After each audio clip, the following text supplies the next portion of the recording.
What is up, everyone? It's Quinn here, and in today's video, I'm going to be going through my top 30 Dynasty running back rankings. This will be including guys from the 2025 rookie class, so a very strong draft class. Going to just show you guys how I think these players fit into the current group of running backs in the NFL. If you enjoyed the video, hit that like button, subscribe. But let's just dive right into the rankings here. We're going to start off in tier 1, and I have two guys pretty firmly in the top tier. That would be Bijan Robinson and Jahmyr Gibbs.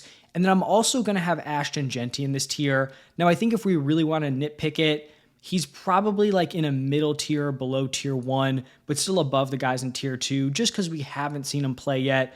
I think with his draft capital, what he looks like as a prospect, I am confident he's going to hit, but we haven't necessarily seen it like we have with a guy like Bijan Robinson or Jahmyr Gibbs.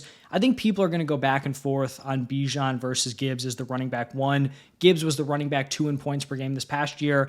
Bijan right behind him as the running back 3. For Bijan, I just think he's going to have the better locked-in usage. Like, he is going to be the workhorse here for the Falcons. He's going to have that nice opportunity share. On the other side for Jahmyr Gibbs, I think he probably has a higher receiving ceiling, and he probably has the efficiency edge just playing on this Lions offense. So both guys are strong options. They were in the same draft class. They're both 23 years old. I think they're going to be, mid to high-end RB1s for a very, very long time. And then for Jeanty, I do think he is an elite prospect, just an all-around great running back. 2024, he showcased the elite rushing upside, but he still has that receiving upside. In 2023, he put together an amazing receiving season at the running back position. He looks like he's going to be a top 15 lock in the NFL draft, so I do think he belongs here in tier 1, even if he's slightly behind, Bijan and Jahmyr Gibbs.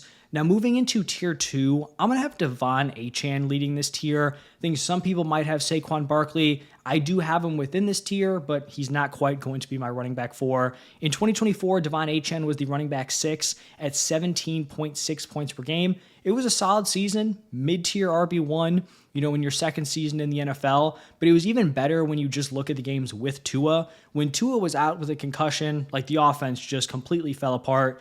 Achane's production tanked. In the 11 games with Tua at quarterback, Achane averaged 22.6 PPR points per game. He also led all running backs with 78 receptions and 592 receiving yards, was second with 87 targets. He's never going to be someone who's dominating in terms of his usage. He had a 59% opportunity share.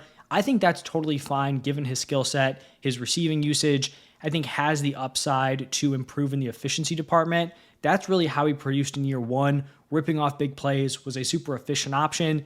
That took a hit last season, but he was still, giving you nice production with the receiving work. It'll be interesting to see if they bring in new competition. Raheem Mostert's gone. They have Jalen Wright, who they spent, a decent draft pick on last year. If they don't go out and bring in someone else, I'd obviously feel great. As long as they're not drafting some highly touted guy, I think Devon Achane is very safe to hold on to the starting spot. And 60% opportunity share with his breakaway ability, the receiving usage, I think he's going to be a really strong running back 1 moving forward.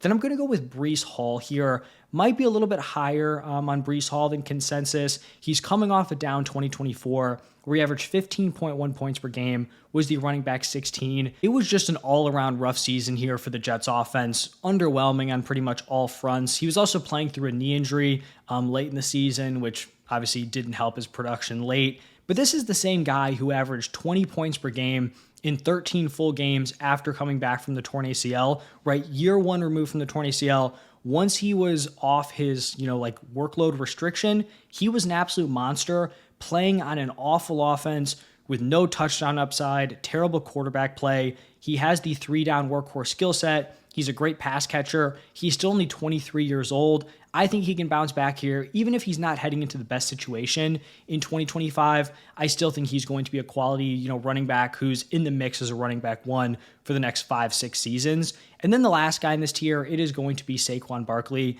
Now, he is much older than every other running back I've talked about so far. He just recently turned 28 years old, but he's coming off a running back 1 season where he put up 22.2 points per game And, at least for the next few seasons, you should be expecting really strong production out of him with the ability to be the running back 1 overall. Now, moving into tier 3, this is where we're going to get into some of the rookies here. So I'm actually going to lead off this tier with back-to-back rookies in Travion Henderson and then Omarion Hampton. For Henderson here, he doesn't have the workhorse size, but he is a great pass catcher, has the big play upside.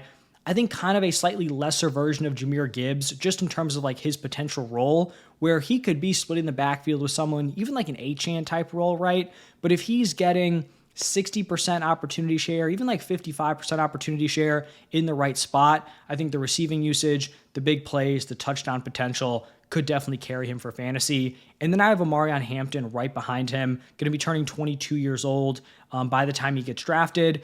But he has the workhorse size. He's a great athlete, capable pass catcher, might be in the mix to get round 1 draft capital, which would obviously be huge.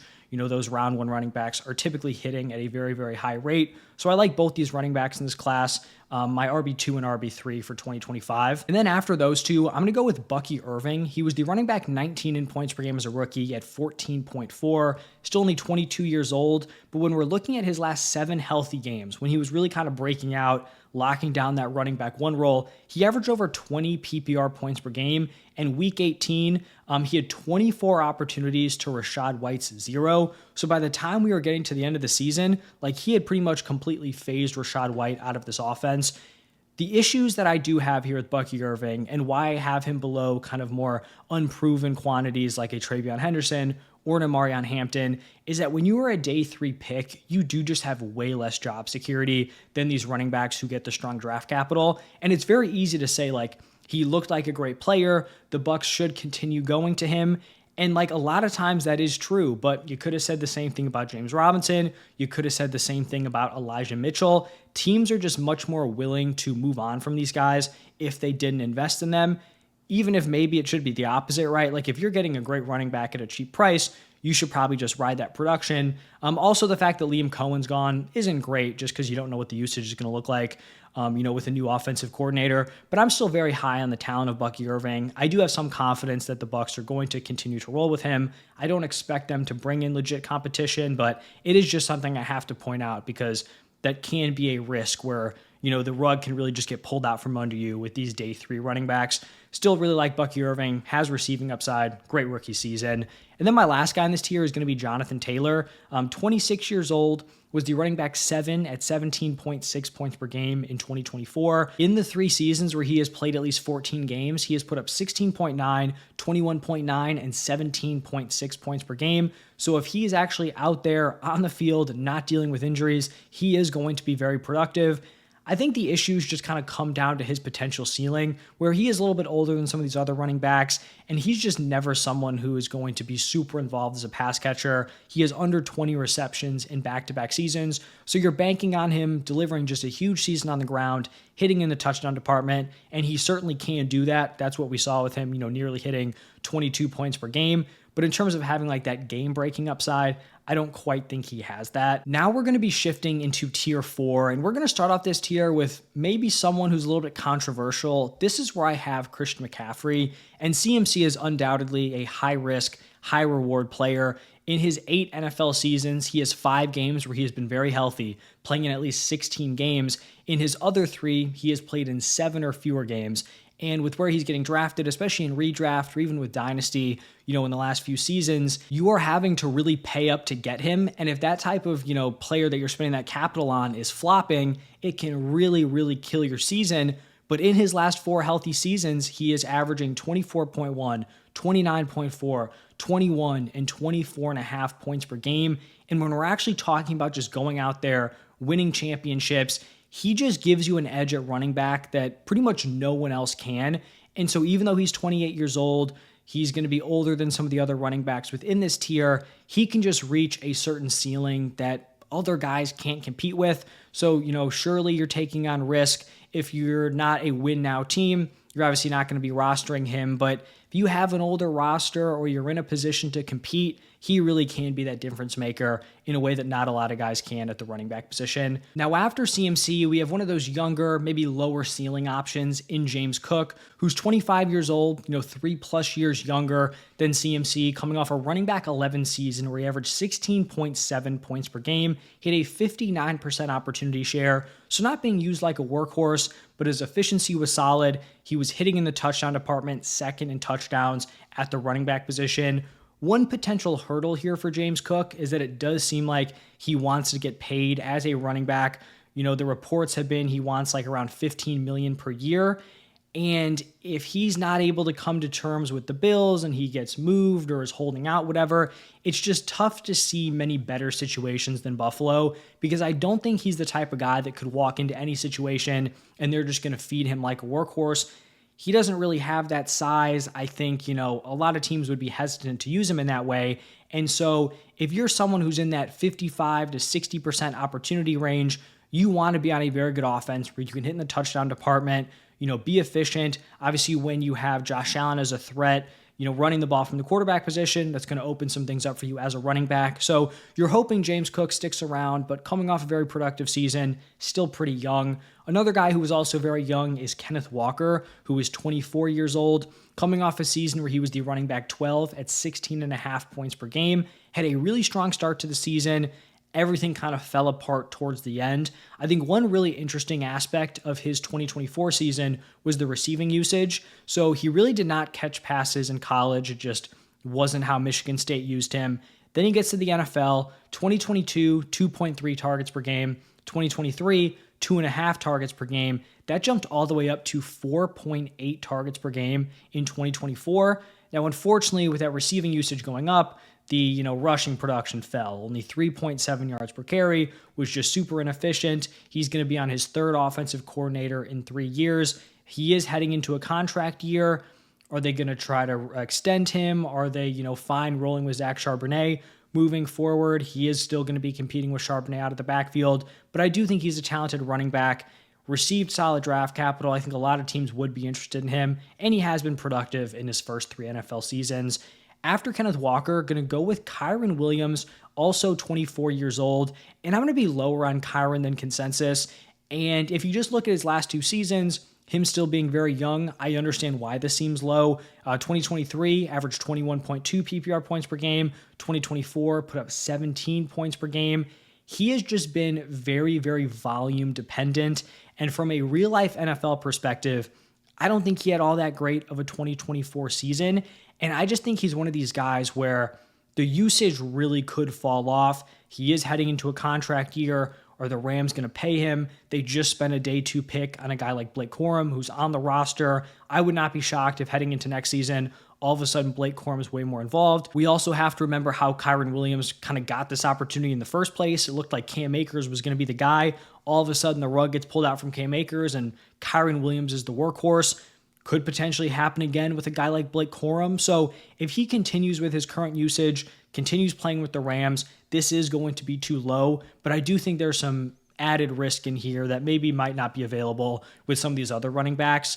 And then I think the final guy I have in this tier, it's going to be my 4th rookie running back. It is Quinshon Judkins, 21 years old.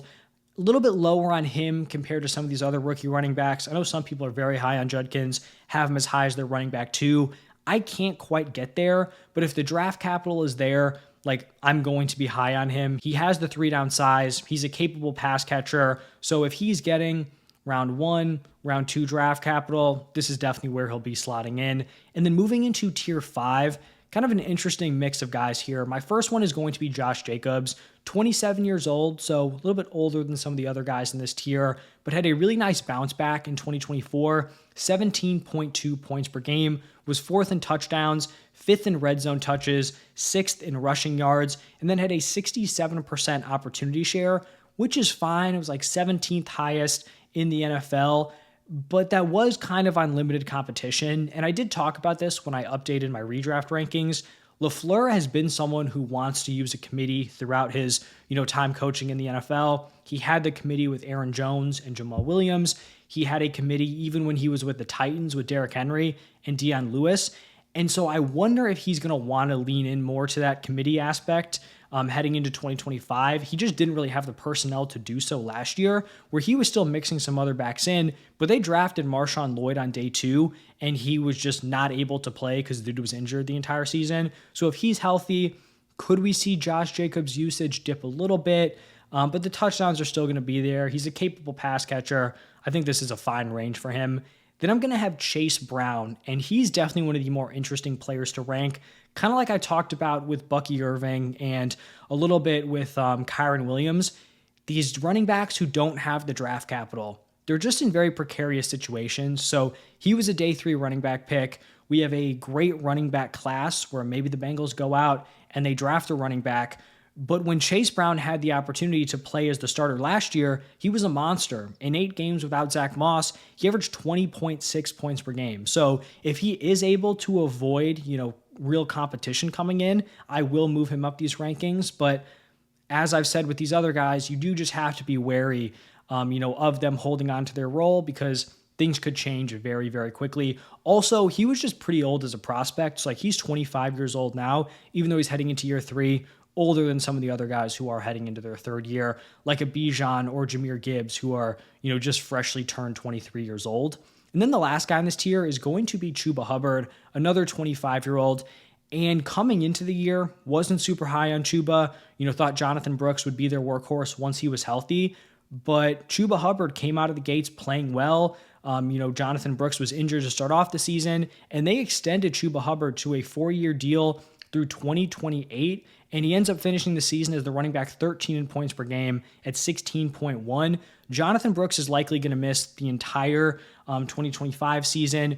We know Dave Canales loves to use a workhorse running back. Chuba Hubbard was productive. He's extended. He's going to be tied to the team. They did bring in Rico Dowdle, but Chuba kind of has some safety here where he's connected to the team moving forward. We have no idea what Jonathan Brooks is actually going to look like once he gets healthy, if he can get healthy on an NFL field. So we have at least like a 1-year runway of really strong Chuba Hubbard usage. And then he still could be the guy, even if, Jonathan Brooks is able to make his way back. So that's going to wrap up tier 5. Now moving into tier 6, we have some veterans here and then one rookie. Going to start off this tier with Derrick Henry. The man just continues to put up great production, was the running back 4 at 19.8 points per game. He's 31 years old. Obviously, he's not going to be some sort of like long-term piece on your roster, but if you're in a win now spot, he can still give you 1, maybe 2 at this point. Like, I'm not going to count out that he can, give you running back 1 production at 33, 34. The dude's a monster. He has so much tread on his tires, and he just continues to produce. Obviously, the wheels could fall off at any point, but he's going to be ranked as, a solid running back 1 heading into next season, and who knows how long he can keep it up. Then I have Joe Mixon, who not quite as old, but still getting up there at 28 years old. He was the running back 9 at 17.2 points per game in 2024. Dominated in the usage department, had a 78% opportunity share that was 5th highest in the NFL. The Texans do have an out on his contract after 2025, so there's no guarantee he's tied to this team long-term. The offensive line is a big concern just in terms of the efficiency, the overall ceiling of this offense, but he's likely going to get fed and is going to have the opportunity to give you running back 1 production for at least 1 more year here with the Texans. Then we have my rookie, my running back 5, and Caleb Johnson, 21 years old. Pretty firmly out of my top 4. I know some people are really high on him. They like his rushing style. He's probably a day 2 pick, has limited receiving upside, but if we're getting like a round 2, early round 3 running back in this range with these, win now kind of shorter term options, I think it's kind of a fair spot. And then we have David Montgomery.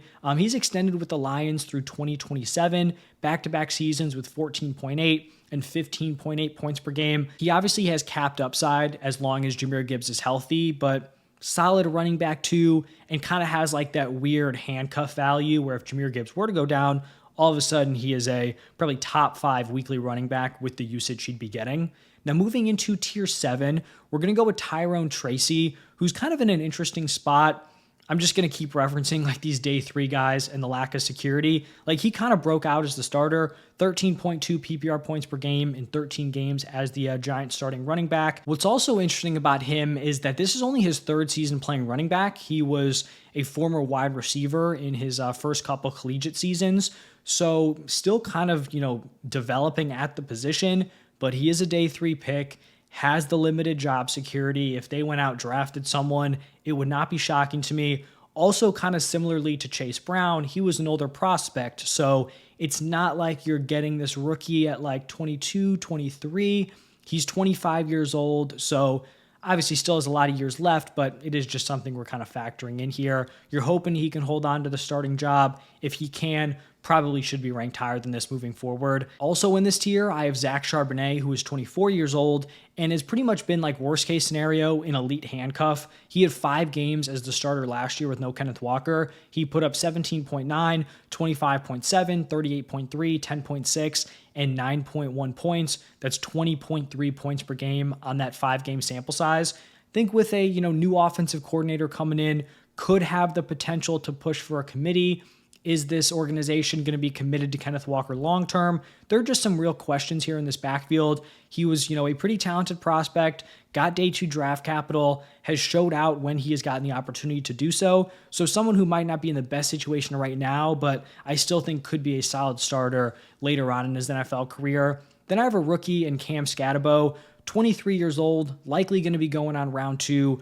Solid workhorse size, pretty fun receiving profile for someone that maybe isn't going to have the most amazing athletic testing. He's not like some sort of, small, tiny 3rd down back. Like he's a unit, but he can also catch passes and not just like little checkdowns. Like he can win down the field. We saw that with him at Arizona State. And then the last guy in this tier, a pure win now option, it is Alvin Kamara. He just continues to put up productive seasons. He has been a top 5 running back in points per game in 3 of the last 4 years. In 2024, he averaged 18.9 points per game. I do think there are going to be some question marks with a new coaching staff coming in. Is he going to have the same role? I will say, though, he was extended through 2026, so they committed to him. He's 29 years old, going to be turning 30 this year, but you could be squeaking out, a couple more RB1 seasons out of him, maybe back into RB1 seasons. At worst, he's probably a running back too, just with his receiving upside. And then the final tier here, tier 8, this is honestly a tier that I feel like really could be extended if we were going past the top 30. I will talk about some honorable mentions at the end, but we're going to start off with back-to-back rookies here in DJ Giddens and Bashal Tutin. For Giddens, actually both these guys, they both killed the combine. I think Giddens tested very well. Tutin was probably the biggest winner at the running back position. Giddens is a really strong pass catcher. You're just kind of hoping he gets that day 2 draft capital. You're also hoping Tutin can get that day 2 draft capital. He's 5'11", 209 pounds, but ran a 4.3 240, pretty well-rounded back. Both these guys, you're just, hoping the draft capital is there. Then I have Travis Etienne, 26 years old, coming off a really rough season. It's going to be on the last year of his deal. Only averaged 8.7 PPR points per game in 2024. But this is a guy that was drafted in like the 2nd, 3rd round of redraft leagues where he had 16.6 points per game in 2023. Maybe the new head coach, Liam Cohen, coming in kind of unlocks some things here for Travis Etienne. On the other hand, it's also possible that Liam Cohen just kind of wants to wipe his hands clean of this current running back room and they retool at the position. So could go either way. But someone who's already delivered a solid fantasy season, was a round 1 pick. I don't think it would be crazy for him to go out there and have a bounce back season. And then the last guy here, I went with Trey Benson, was a round 3 pick in 2023. Didn't really do a ton in year 1.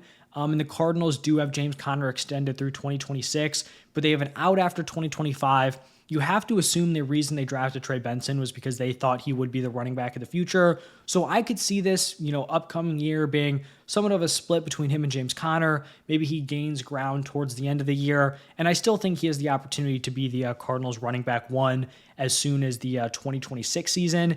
And then I'm just going to run through a bunch of honorable mentions here. Now, obviously, some of these guys are going to be better options if you're in different situations, whether that's win now or a team that's kind of rebuilding. Some of the win now options, a guy like Aaron Jones, who got extended by the Vikings, he's interesting. Najee Harris as like a potential 1-year rental here for the Chargers. You have James Conner, the other side of that Benson backfield. You've got guys like B-Rob, Ramondre, Tony Pollard, are they going to be able to hold on to their backfields? Jalen Warren. You also have some of the younger options, Tajay Spears. Blake Corum could be in the mix there also. So a lot of these running backs in a very, very similar range. But that is going to wrap it up for my top 30. Would love to hear your thoughts. Check out the wide receivers if you haven't seen it already. But thank you all for stopping by, and I will see you in the next one.